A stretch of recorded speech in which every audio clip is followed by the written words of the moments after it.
பதிவுகளை இட்டு வருகின்றேன். அது பிசிக்ஸாக இருக்கட்டும், கெமிஸ்ட்ரியாக இருக்கட்டும், அல்லது என்ஜினியர் டெக்னாலஜியாக இருக்கட்டும், மெக்கானிக்கல் இன்ஜினியராக இருக்கட்டும், எலக்ட்ரிக்கல் இன்ஜினியரிங்காக இருக்கட்டும், அல்லது ரீஃப்ரிஜரேஷன் ஏர் கண்டிஷனாக இருக்கட்டும், எலக்ட்ரிக்கலாக இருக்கட்டும், யாதாக இருந்தாலும் நான் சில பதிவுகளை இட்டு வருகிறேன். காரணம் என்னென்றால் எனது முகநூலூடாக அல்லது யூடியூப்பூடாக யாராவது பயனடையட்டும். ஆகவே இதை ஏன் செய்கின்றேன் என்கின்ற விடயம் என்னவென்றால் அது மாணவர்களுக்கு நன்மை கிடைக்கக்கூடிய ஒரு விடயமாக அமைய வேண்டும் என்பதற்காக நான் அதை செய்கிறேன். காரணம் என்னவென்றால் நான் அதை கைத்துவிட்டு எனது விடயத்துக்கு வருவோம் என்றே நான் உடனடியாக அதாவது கெமிஸ்ட்ரி எனக்கு சரி விஷயம் விருப்பமான பாடம். அதோட நான் ஆர்கானிக் கெமிஸ்ட்ரி நல்ல விருப்பம். அதோட பிசிக்ஸ், அதோட refrigeration and air conditioning, surveying leveling, civil engineering, mechanical engineering, electrical engineering எல்லாத்திலையும் எனக்கு கொஞ்சம் கொஞ்சம் தான் தெரியும், கணக்கு தெரியாது. தெரிந்த விடயத்தை மாணவர்களாகி நீங்கள் அறிந்து கொள்ள வேண்டும் என்கின்ற காரணத்துக்காக அது இன்ஜினியர் டெக்னாலஜியாக இருக்கட்டும், அல்லது NVQ 456 படிக்கிற மாணவர்களாக இருக்கட்டும், அல்லது டிப்ளமா படிக்கிற மாணவர்களாக இருக்கும், ஏதோ ஒரு வகையில் நான் சொல்கிற விஷயம் அவங்களுக்கு பிரயோசனமாக அமையும் என்கின்றது எனக்கு விளங்குது. காரணம் என்னவென்று சொன்னால் எனக்கு என்னோட பல வாட்ஸ்அப்பில் தொடர்பு கொண்டு சார் இதை பற்றி கதைங்க, இதை பற்றி சொல்லுங்க, அதை பற்றி சொல்லுங்கன்னு சொல்லி கேட்டுக்கொண்டிருக்கிறாங்க சில ஆர்வமான மாணவர்கள். அந்த வகையில் நான் மிகவும் மிகவும் சந்தோஷப்படுகிறேன். அந்த வகையில் ஒரு முக்கியமான விடயம் என்னென்னு சொன்னால் நான் பழையவர்கள் இந்த விடயங்களை எனக்கு அள்ளித்தந்த அவங்களுக்கு சொல்லித்தான் ஆக வேணும். எல்லோரும் மறந்து விடுவாங்க. ஆனால் நான் சொல்கிறேன், ஆரம்ப பிரவேசத்தில் இருந்து சொல்கிறேன். நான் கல்முனை கார்மல் பாத்திமா கல்லூரி தேசிய பாடசாலையில் படிப்பிக்கணும். அங்கே படிப்பிக்கும் டீச்சர்ஸ் மாதிரி நான் கட்டாயம் ஞாபகப்படுத்தணும். அதே போல் தம்பராஜா சார், மாணிக்கவாசன் சார், சினிச்சாமி சார், அதே போன்று வள்ளியம்மை டீச்சர், அல்ஃப்ரட் டீச்சர், அதே போன்று பிரதர் மெத்யூ, அதே போன்று பிரதர் ஸ்டீவன், அதே போன்று பிரதர் பிரான்சிஸ் உட்பட அதாவது Rajendra sir, Bakkiyaraja sir, Bakkiyaratnam sir, இவ்வாறு பலர் எனக்கு கற்பித்தார்கள். இன்றும் நான் மறக்க முடியாதவர்கள் அவர்கள். அதோட மிக முக்கியமானது விஞ்ஞானம், ராஜரட்னம் சார், அப்படியே நான் ராஜரட்னம் சார் அப்படின்னு எல்லாம் வரக்குள்ள அப்படி படிச்சுட்டு வரக்குள்ள நான் யாழ்ப்பாணம் சென்ற 1982ஆம் ஆண்டு போயிருந்தேன். அங்கே போய் படிக்கக்குள்ள கெமிஸ்ட்ரி பாடம் ஜெகன் சாரும் சதீஷ் சாரும். ஜெகன் சார் தான் எனக்கு ஆர்கானிக் கெமிஸ்ட்ரி அள்ளித்தந்தவர், கிள்ளித்தறிக்கவில்லை அள்ளித்தந்தவர். நான் தற்போது கிள்ளித்தறித்து கொண்டிருக்கிறேன். அதே போன்று பிசிக்ஸ் தவாலச்சந்திரன் தவா சார், அதே போன்று maths double maths, Pio maths, applied maths, அங்கே 2 மேத்ஸ் இருந்தது. அது ரவி மோகன் சார். அதே நேரத்தில் இங்கே எனக்கு ராஜேந்திரா சார், அதே போல் பாக்கிய ராஜா சார், பாக்கிய ரெட்டம் சார் போன்றவரும் எனக்கு. அதை விட நான் ஒரு முக்கியமான ஆள் இன்று கூட இதில் மறந்து போயிட்டேன். அதாவது நான் 1981ஆம் ஆண்டு பரீட்சை எழுதி 82ஆம் ஆண்டு 91ஆம் ஆண்டு பரீட்சை எழுதுகிற நேரம் உயரத்தில் எனக்கு வீட்டுக்கு போய் படிப்பிச்சேன். நான் அவர் தான் காரதி, மறக்க முடியாதவர். இன்றைக்கு ஒரு பட்டய பொறியியலாளர், ஆஸ்திரேலியா நாட்டில் வாழுகிறார், சத்தியமூர்த்தி.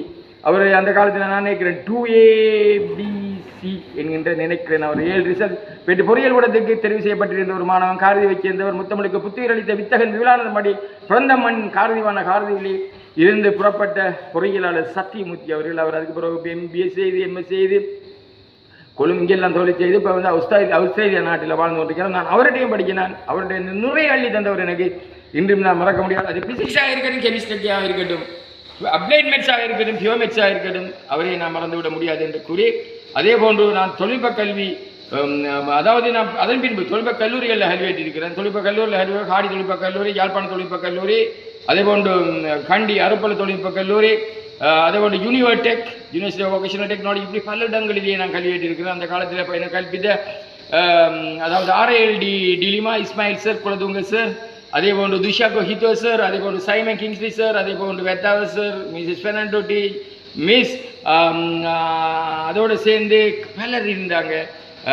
அவங்களெல்லாம் நினைவு கூர்ந்தவனாக மீண்டும் இவைகளெல்லாம் எல்லோருமே அள்ளி தந்தவைகள்லாம் என்று எனக்கு மறக்க முடியாது. இன்ஜினியர் டிராயிங்கில் நான் என்றும் மறக்க முடியாதவர் தான் RILD டிலிமா. அதே போல் நான் சில புதிய அறிவுகளை நான் அறிவுப்படுத்துறது எனக்கு தளமாக அமைஞ்சது சமாந்தர மட்டக்களப்பு தொழில்நுட்ப கல்லூரி, அதன் பின்பு சமாந்தர தொழில்நுட்ப கல்லூரி. 2 தொழில்நுட்ப கல்லூரிகளில் நான் அந்த ஒர்க் ஷாப் இருந்த காரணத்தால் நான் அங்கே போய் அதை கண்ணால் பார்க்கக்கூடிய ஒரு நிகழ்வு ஏற்பட்டது. அவை நான் அதை கண்ணால் அதை பார்த்துக்கக்கூடிய அந்த வகையில் நான் அந்த ஒர்க் ஷாப்புகளுக்கு அடிக்கடி சென்று பார்வேன். அந்த வகையில் ஆட்டோமொபைல் ஒர்க் ஷாப், அதாவது சமாந்தரை சேர்ந்திருந்தால் அங்கே ஹம்சா என்கின்ற பொறியியலாளர், automobile engineer instructor, Sri Lanka technical education சர்வீஸில் 2வது தரத்தைச் சேர்ந்தவர். அவரும் அங்கே இருந்தார். அவரும் பல விடயங்களை அளித்தருவார். அதே போன்று எனக்கு பூர்ண சுதந்திரம் தந்து இருந்தார். அந்த மாணவர்களும் அவருடைய மாணவர்களினோட மிகவும் அன்பாக நடந்து கொண்ட காரணத்தினால மாணவர்களிடம் கேட்டும் அந்த காலத்தில் ஆட்டோமொபைல் படிச்சுக்கணும். அதே போல் மட்டக்களப்பு தொழில்நுட்ப கல்லூரியில் நிறைய பானையில் வச்சிருக்கிற லக்ஷ்மிகாந்தன் சார். அப்போ லக்ஷ்மிகாந்தன் எனக்கு டவுட் வந்தால் நான் அவர்கிட்ட போய் கேட்பேன். அவர் எனக்கு அழகாக சொல்லி தருவார். அவர் ஏவன் தொழில்நுட்ப நிறுவனத்தில் படித்ததால் அவருக்கு பாரிய அளவு அறிவு இருக்குது.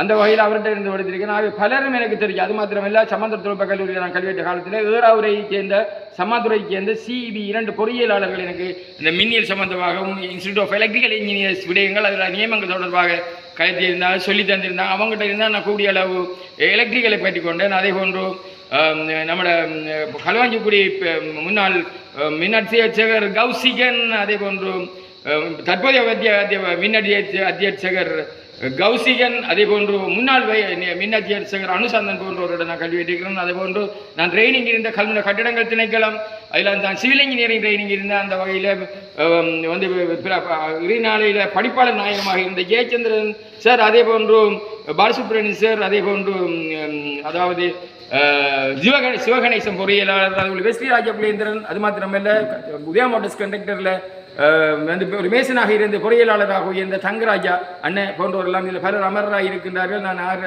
அதே போன்று நான் சுந்தரமூர்த்தி சார் சேவை லெவலில் அள்ளித்திருந்தார் கிளித்தறிக்கையில் அவரெல்லாம் ஞாபகப்படுத்தியவனாக நான் இன்று மீண்டும் நான் கல்வியேற்ற பின்பு நான் கண்டியில் கல்வியேற்ற காலங்களில் நான் வந்து டியூஷன் ஃபீல்டில் ஆர்வமாகி எனக்கு டியூஷன் கொடுக்க வேணும் என்கின்ற ஒரு ஆசையில் கண்டி இபிஐ கல்வி நிறுவனத்துக்கு சென்றிருந்தேன். அந்த இபிஐ கல்வி நிறுவனத்துக்கு சென்றிருந்த போது அங்கு WL ராஜரட்னம் அமரர் அவர்கள், தற்போது அவர் அந்த சயின்ஸ் மேத்ஸ் மிகவும் பிரபலிய ஆசிரியர், அவர் ஊடாக எனக்கு பல விடயங்கள் அவர் தான் எனக்கு டியூஷனில் அறிமுகம் செய்து விட்டு வைத்தார்.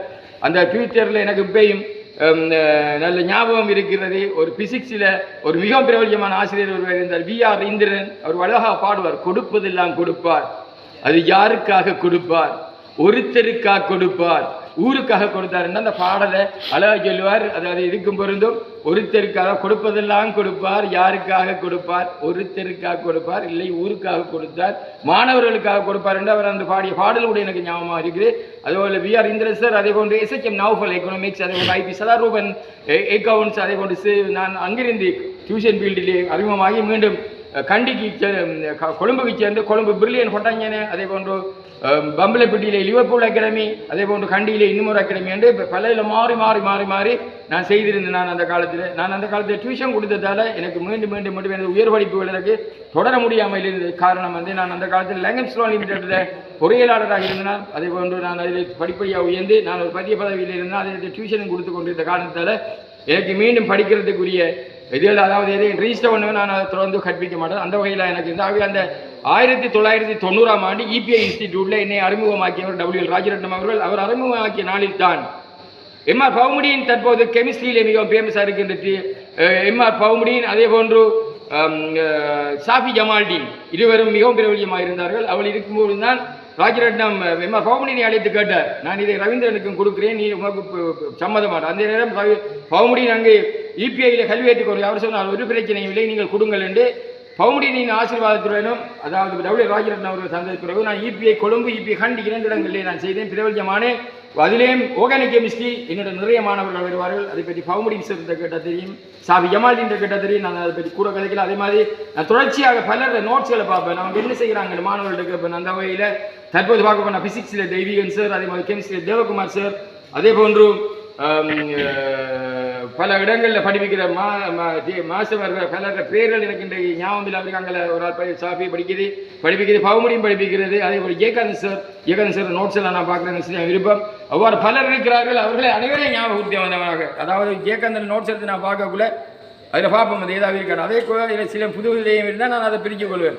அதே மாதிரி நான் மேக்ஸி கொழும்பில் அவரை நோட்ஸ் எடுத்து பார்த்தேன்னா அவர் நோட்ஸ் எடுத்து பார்க்கல புது விஷயங்கள் இருந்தது. அந்த புது விஷயம் என்னென்னு சொன்னால் நீரகற்றத்தில் வந்து K7 வீதி ஓய்க்கென கொடுக்கப்பட்டுள்ள காவனுக்கு அடுத்துள்ள காவனில் குறைந்த ஐதரசன் உள்ளதிலிருந்து ஐதரசன் அகற்றப்பட்டு நீர் அகற்றப்படும் என்று சொல்லி ஒரு புதுவிடயம் இருந்தது. ஆகவே பலரும் ஒருவர் 100 வீதம் சொல்லிக் கொடுக்க மாட்டார், ஆகவே தேடி எடுக்க வேண்டும். அப்போ தேடி தேடி தேடி தேடி எடுத்தபடினால்தான் எனக்கு இந்த ஆர்வங்கள் வளர்ந்து வந்தது.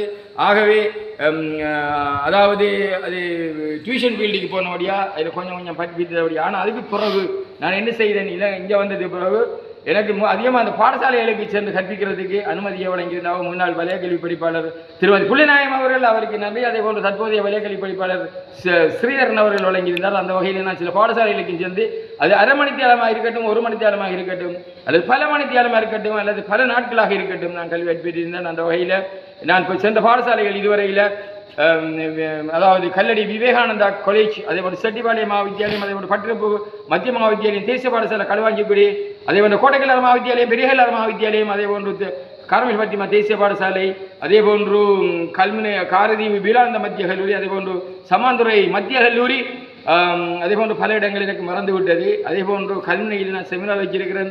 அதே பிரில்லியன் கல்வி நிலையம் கல்முனை, அதே போன்று பிரைன் கல்வி நிலையத்தில் நான் கல்வி வச்சிருக்கேன். அந்த நேரத்தில் நான் இன்ஜினியர் டெக்னாலஜி 2015ஆம் ஆண்டு ஆரம்பிக்கப்பட்ட காலத்தில் தான் 2 இடங்களை ஞாபகப்படுத்தி ஆக வேணும். அதை நான் விட்டுதன் என்று சொல்லுவாங்க. அந்த 2 இடங்களும் ஒன்று வந்து கல்முனை சாயிரா கல்லூரி, அடுத்தது வந்து சம்மாந்தூர் சென்ற கல்லூரி. அதே நேரத்தில் மருதமன் அல்மனாரில் இன்ஜினியர் டெக்னாலஜி படிப்பிச்சு 3 மாணவர்களை நான் பல்கலைக்கழகங்களுக்கு அனுப்பியிருந்தேன் முதலாவது பேட்சில். அந்த வகையில் எனக்கு அந்த அல்மனாரில் வந்து உமர் மௌலானா என்கின்ற ஒருவர், அவர் தற்போது மர்ஹூம், அவர் தான் எனக்கு பாரிய உதவிகளை செய்திருந்தார். அங்கு சென்ற நாட்களில் அந்த ஆசிரியர்கள் எல்லாருமே அல்மனாரில் என்னை அன்புக்கரன் நட்டி அழைச்சாங்க.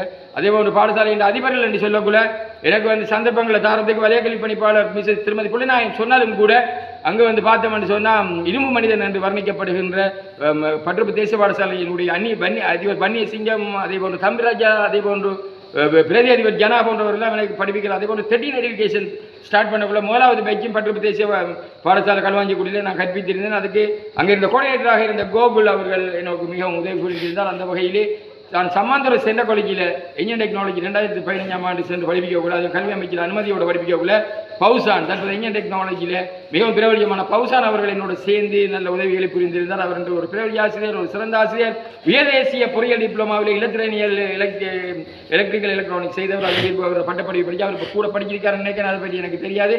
அதே போன்று நான் அல்மனாருக்கு சேர்ந்த சொல்லித்தேன், சம்மந்தரை சொல்றது செய்தேன். அதே போன்று சாயிரா காலேஜ், கல்முனை சாயிரா காலேஜுக்கு சென்றிருந்தேன். அங்கே ஒரு முக்கியமான கதை இருக்குது. நான் கல்முனை அதே போன்று நான் ஒரு சீஃப் எக்ஸாமினராக இன்ஜினியர் டெக்னாலஜியில் பல இடங்களில் இருந்திருக்கேன். முதலாவது தொழில்நுட்ப கல்லூரி சம்மாந்துறை, அதே போன்று தொழில்நுட்ப அதாவது அல்மனார் சென்ட்ரல் காலேஜ், அதே போன்று திருவண்ணாமலை அந்த பாடசாலையினுடைய பேர் வேறல்ல, அதே போன்று மட்டக்களப்பு இந்து கல்லூரியில் சென்ற காலேஜ் நினைக்கிறேன். இவர் பல இடங்களில் இன்ஜினியர் டெக்னாலஜியில் மெக்கானிக்கலில் சீஃபாக இருந்திருக்கிறேன், ப்ராக்டிக்கலில். இவர் பல அனுபவங்களை பெற்ற நிலையில் நான் ஒரு விடயத்தை சொல்கிறேன். சாய்ந்த அதாவது Kalmunai central college, Kalmunai central college, அதாவது கல்முனை சாயிரா காலேஜுக்கு தேசிய பாடசாலை எனக்கு தெரியாது, கல்முனை சாயிரா காலேஜ் என்று சொல்கிறேன். அங்கே சென்றிருந்த போது அங்கே எனக்கு அன்புக்கரன் நீட்டியே எனக்கு படிப்பித்தார். அதே நேரத்தில் நான் அந்த வருஷம், அதாவது இன்ஜினியர் டெக்னாலஜி ஆரம்பிக்கப்பட்ட வருஷம் அது இதுக்கும் சென்றேன். சம்மாந்துறை சென்ற காலேஜுக்கும் சென்றிருந்தேன், இங்கேயும் சென்றிருந்தேன். எங்கள் கல்முனை சாயிராக்கும் சென்றிருந்தேன், அதே போன்று அல்மனாருக்கும் சென்றிருந்தேன். அந்த வகையில் அங்கே ஒருவரை கண்டு நான், அவர் தான் கோஆர்டினேட்டராக இருந்தார் இன்ஜினியர் டெக்னாலஜிக்கு கோஆர்டினேட்டர், அதாவது பயோசிஸ்டம் டெக்னாலஜி கோஆர்டினேட்டராக இருந்தேன். போனோட நான் அன்புக்கரன் நீட்டி என்னை முதலாவது நாள் வகுப்புக்குள் அழைத்து போனதும் அவர் தான். மாணவர்களுக்கு எனக்கு இப்போயும் அந்த மாணவர்களுக்கு ஞாபகம் இருக்குது, எல்லோரும் பெரிய பெரிய பெரிய நிலையில் இருக்கிறாங்க. நான் நினைக்கிறேன் ஒரு மாணவன் இப்போ அங்கே ஒரு 100 அவன் வந்து பொலிஸ் திணைக்களத்தில் ஒரு உயர்ந்த பதவியிலையும் இருக்கிறார். நான் அதை விரிவாக சொல்ல விரும்பவில்லை. அவ்வாறு பல மாணவர்கள் அந்த அவர்களோட கண்ணுக்கு தெரியுது எனக்கு அந்த நேரத்தில். அவை அந்த பாடசாலையில் இருந்து எனக்கு அந்த கோஆர்டினேட்டராக இயங்கியவை தான் இன்று இலங்கை பாராளுமன்றத்திலே இருக்கின்ற, அதாவது என்பிபி சார்பான பாராளுமன்ற உறுப்பினர் ஆதம்பாபா அவர்கள். ஆதம்பாபா அவர்கள் அன்று அவருக்கு நான் இந்த கதைக்கும் போது பார்த்தாண்டு அவருக்கு விளங்கும்.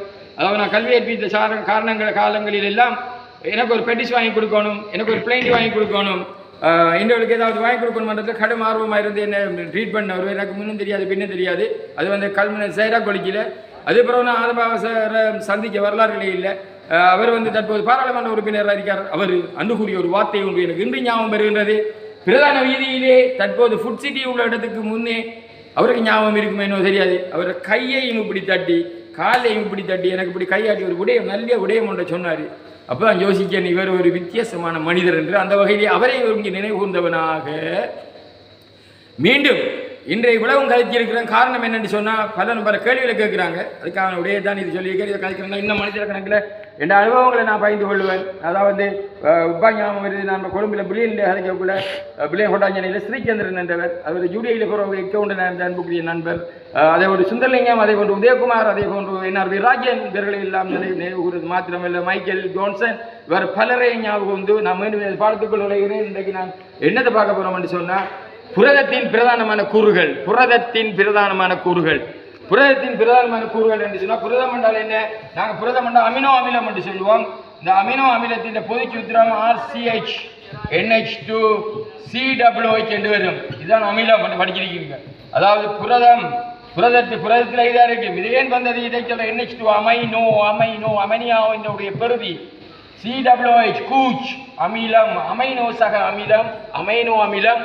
அது திரிவடைந்து தான் நாங்கள் சொல்றது வந்து அமினோ அமிலம் என்று சொல்லி.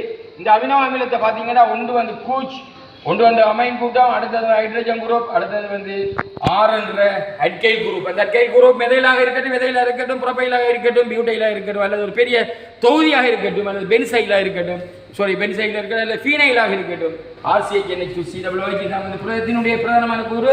இந்த RCH NH2ல இந்த RCH NH2 என்கின்ற இந்த புரதத்தின் பிரதானமான கூறுல RCH NH2 COOH அந்த கூச் COOH என்ன தெரியும்? மேலொரு ஆக்சிஜன் பக்கத்தில் ஒரு OH என்று வரும் கூச்சென்றது. ஆகவே இந்த கூச்சென்றதுல கூச்சொன்று எடுத்து பார்த்தோம்னா இதில் வந்து அமிலத்தில் எடுத்து பார்க்கக்கூட இந்த COOH என்று இருக்கும். இந்த COOH நாங்கள் கூச்சென்று சொல்லுவோம், அமிலம்னு சொல்லுவோம். இதை வந்து அமோனியாவிட்ட பகுதி அமைனோன்னு சொல்லுவோம். இவ்வாறு பார்க்கக்குள்ள இங்கே வந்து ஒன்று ஆர் வந்து அட்கைல் கூட்டம், அடுத்தது ஹைட்ரஜன், அடுத்தது NH2, அந்த COOH. ஆகவே இந்த COOHக்கும் NH2க்கும் மாறாது. இது மாறும். ஆர் என்ற அட்கைல் கூட்டம் மாறும். ஆர் என்ற அட்கைல் கூட்டம் மட்டும் மாறும். ஆர் என்ற அட்கைல் கூட்டம், இந்த ஆர் என்ற அட்கைல் கூட்டம் தான் மாறும். மற்ற எதுவுமே மாற முடியாது. இவ்வாறு மரக்குள்ள இதை இன்னும் வந்து வடிவாளெல்லாம் RCH NH2 நான் COOH எழுதக்குள்ள புளி போடுங்க. கூச்சலுக்குள்ள மேலுக்கு ஒரு ஆக்சிஜன், பக்கத்தில் ஒரு OH போடுங்க. போட்டு பல்லுவளவு பாருங்க. ஆக்சிஜனுக்கு வலுவளவு 2 பிணைப்பு. இப்போ பாருங்க காவனைக்கு 1 2 3 4 1 2 3 4 இருக்குது. இப்படி இருக்குது. இப்போ இந்த ஆர் மாற இந்த புரதத்தின் பிரதானமான கூறுகள் மாறும்.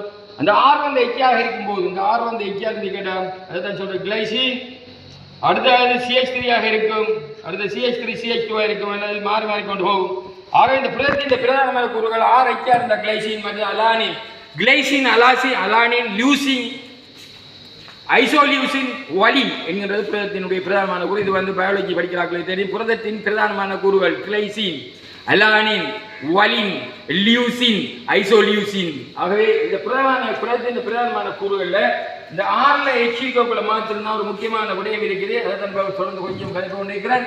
இப்போ ஒளியல் சமவதியம் ஒன்று படிச்சீங்க. இந்த ஒளியல் சமவதியத்தில் சமவதியம் ஒரே மூலப்பொடி சூத்திரம் வித்தியாசமான கட்டமைப்பை கொண்டிருந்தா சமவதியம் ஒன்று படிச்சினாங்க. அந்த சமவதியத்தில் தான் திண்ம சமவதியம், அமைப்பு சமவதியம் ஒன்று படிச்சினாங்க. அந்த அமைப்பு சமவதியத்தில் மெட்டாமெரிஸ் அமைப்பு சமவதியம், தொழிற்படி கூட்டமைப்பு சமவதியம், நேர்ப்பங்கி கிளைச்சங்கிலி அமைப்பு சமவதியம், அல்லது வந்து அதாவது நேர்ச்சங்கிலி கிளைச்சங்கிலி அமைப்பு சமவதியம், மெட்டா மெரிச்ச விரிச அமைப்பு சமவதியம், தொழிற்படும் கூட்ட அமைப்பு சமவதியம் ஒன்று படிக்கிறாங்க. அதே மாதிரி திண்ம சமவதியத்தை 2ஆம் பிரிச்சு கேத்திர நீர் சமவதியம், ஒளியல் சமவதியம், கேத்திர நீர் சமவதியத்தை 2ஆம் பிரிச்சு சிஸ் சமவதியம், டிரான்ஸ் சமவதியம் தான் படிக்கிறாங்க. இப்போ வந்து பாருங்க ஒளியல் சமவதியத்தை நான் படிக்கிறேன்னா ஒளியல் சமவதியம் காவனுடைய 4 வழுக்கள், 4 பகுதிகள் 4 வித்தியாசமான கூட்டங்களுக்கு தொடுக்கப்பட்டிருக்கணும். அதாவது காவனுடைய 4 வழுக்கள் 4 தொகுதிகள் வித்தியாசமாக தொடுக்கப்பட்ட இந்த காவனை நாங்கள் சொல்லுவோம் சுவாதி,